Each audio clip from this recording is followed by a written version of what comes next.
right, let's dive into boho interior design. We've got this great article just packed with ideas. Think of this deep dive as like your crash course in boho. So we're going to break it all down, like what really makes this style tick, you know?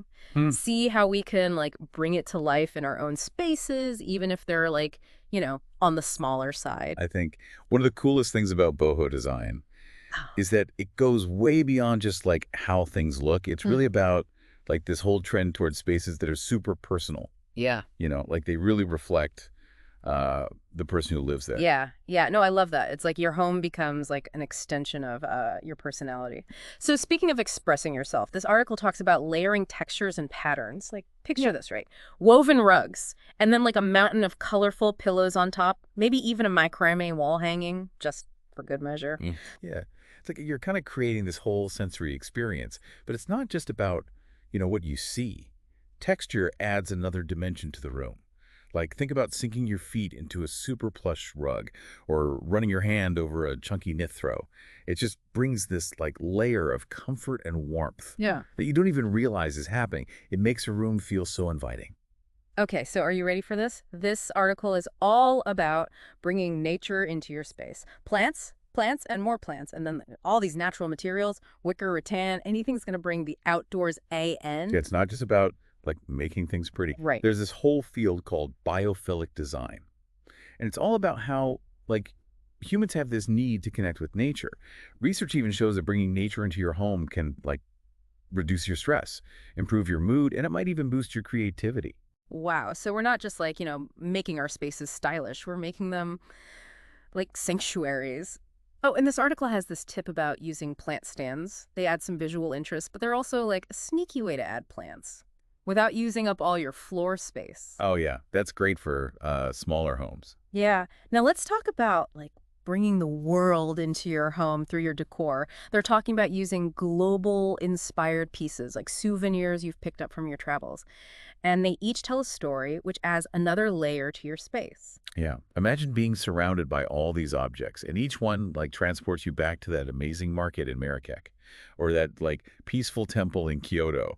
And you don't even have to, like, spend a ton of money to do this. Flea markets and vintage shops are, like, gold mines for unique pieces. Yeah, it ties back into that whole like expressing your individuality thing. And another way to do that is by adding handcrafted items. Right. It's like this bigger trend, where we're valuing the craftsmanship and, like, the stories behind the things we have in our homes. Okay, now for the fun part, color. With boho, you can be super flexible. So the article suggests starting with like a warm neutral base, and then you can add pops of jewel tones, which are like super on trend right now. Mm. And you can even think about, like, the psychology of color, how different colors evoke different emotions. Mhm. Like blues and greens usually create this feeling of tranquility, but warmer colors like pinks and oranges feel more cozy and inviting. Oh, this is interesting. The article says to pair like deep blues and greens with softer, more earthy shades, Hmm. like this layering effect, but with color. Totally. You have those bold jewel tones, but they're balanced by those softer earth tones. Okay, so Boho is all about comfort too, right? They mention oversized sofas, plush chaise lounges, even floor cushions. Yeah.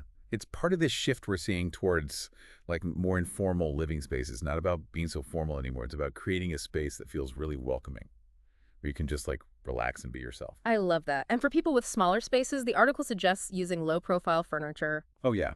That's a great tip. Can you explain, like, how that works? Well, low-profile furniture visually opens up a space, makes it feel larger, and in a boho setting, it also helps create that relaxed, laid-back vibe. So even if you don't have a ton of space, you can still get that, like, relaxed boho feel. All right, let's move on to lighting, Okay. which is another really important part of boho design. Yeah, think of lighting as, like, this other sensory experience. Mm-hmm. Soft lighting can make a space feel intimate and warm, Mm-hmm. but you can also use bolder fixtures, like a statement chandelier, to add some drama. Okay, now this is where it gets really interesting. This article talks about all these different types of boho. Like, it's not just one size fits all. Right. They mention classic, modern, vintage, chic, Scandinavian, Moroccan, even coastal boho. It's amazing, isn't it, how versatile the style is? Okay. And it really reflects, like, all these broader design trends, minimalism, sustainability, and this like renewed appreciation for handcrafted things. And then for people on a budget or people who just prefer a simpler look, there's minimal boho. I think that's going to resonate with a lot of people. Yeah, it really shows that like quality is more important than quantity. Choosing fewer pieces, but really special pieces, creates a more curated space. Okay, so we've talked about layering, natural materials, global inspiration, and comfort. Anything else we should add to our like essential boho elements list? Yeah, definitely. Yeah. We can't forget about personal expression. That's like the glue that holds everything together. I love that. So as we move into part 2 of this deep dive, I want you to think about which of these elements like really speaks to you. Are you drawn to like the energy of classic boho or the simplicity of minimal boho or something in between? Welcome back. So I'm ready to really explore all these different boho substyles, like what makes each one unique, you know? Yeah, let's start with the OG boho, the classic boho. Okay, what does that look like? Paint me a picture. Okay, so imagine like rich colors, tons of patterns, and global inspired decor everywhere. It's like you walked into a world traveler's dream home where Yeah. every single thing has a story. So it's like embracing that curated chaos. Exactly. You're not going for like perfect symmetry or anything. It's all about creating a space that feels like it's been collected over time. I can picture it now, walls covered in like tapestries and vintage maps, and then like a cozy corner piled high with floor cushions. Yes. And don't forget the plants. Classic boho is all about plants. It sounds so full of life with like a little touch of wanderlust. For sure. Okay, now let's go back in time a bit to vintage boho. Oh, okay. What's different about vintage boho? So think like retro colors, those warm, earthy tones like mustard yellow and avocado green, paired with like antique furniture and accessories. So it's like a nostalgic boho. Yeah, it's about like celebrating those well-loved pieces. Think like a mid-century modern sofa, but it's been reupholstered in velvet, and then like a vintage record player spinning some classic tunes. Oh, I love that. Okay, what about for people who like a more modern look? Well, there's modern boho. Okay, tell me more. It's like taking the boho aesthetic and streamlining it. We're still using natural materials and global inspiration, but it feels more curated, more minimal. So it's like boho gets a modern makeover. Right. Picture like sleek furniture, but then you have things like woven rugs and macrame. Instead of tons of patterns, maybe there's just one bold print, used sparingly. Sounds like a good mix of like sophisticated and bohemian. Yeah. Now, if you want to add a little polish to the look, there's boho chic. Ooh, okay, I like the sound of that. Think like pastels, really beautiful textiles, and a good balance between boho and modern design. It feels refined, but still has that free-spirited boho vibe. So it's like elegant boho. Exactly. Like Okay. a light and airy space Mm. with white walls, and then you have like a velvet sofa in blush pink, a Moroccan rug, and maybe a brass chandelier. Oh, that sounds dreamy. Okay, now I'm curious about Scandinavian boho. I've always loved like that Scandinavian simplicity, so I want to see how that mixes with boho. Yeah, it's a cool fusion. Think clean lines and functionality, but with the warmth and texture of boho. So like a minimalist boho? Yes. Light walls, natural wood, cozy textiles, but just a few pops of color. I can see it now. A bright living room with white walls, wood floors, a comfy sofa with a chunky knit throw. Exactly. And you could add some like iconic Scandinavian pieces, like Yeah. a mid-century modern chair or a minimalist light fixture. It's like cozy meets chic. Okay, let's switch gears completely and talk about Moroccan boho. Ooh, get ready for a sensory overload. Mhm. This style is inspired by like the rich culture of Morocco, with all those warm colors, intricate patterns, and exotic textures. So what are the key elements? Like what would I see in a Moroccan boho space? Lots of warm colors like terracotta and deep reds, Yeah. intricate geometric patterns, and then like tons of luxurious textiles like velvet and silk. Oh, and those Moroccan lanterns, casting that warm, inviting glow. Sounds amazing. And the furniture is usually low to the ground, which creates a more relaxed vibe. I can picture myself like sinking into a floor cushion surrounded by pillows. Right. Okay. And lastly, let's head to the coast for some coastal boho. Yes. Bring on those beachy vibes. What's special about coastal boho? Think light, airy spaces. With lots of blues, whites, and sandy tones, it's all about creating that relaxed, breezy feeling of being by the ocean. I can almost hear the waves. What about like materials and textures? Lots of natural textures like rope, driftwood, maybe even seashells, and there's usually a touch of nautical inspiration like stripes or anchors. I love that. It's like bringing the beach indoors. Yeah.